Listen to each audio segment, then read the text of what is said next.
дейсің, ей адамзат, адамзат есіміне береді бала жасың тұлпы тасты шұқыған кей азамат. Ару жолда мауыл терде бала белде, уайым түбі теңіз ғой бара берме. Жігер керек, жыр керек, жалау керек, қайрат түбі боп төгіл қарал елге. Шіркін бұл күнде сенен қазақпын, мұң өліп, мұң тіреген, көк барақ мұң бар, елім бар, жерім бар.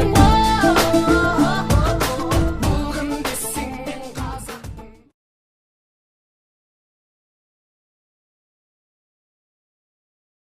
Ата заңым барлық заңның негізі, ата заңым бабалардың лебізі. Арқа сүйер ата заңға адамдар, артық санау, кемсітудің жоқ ізі.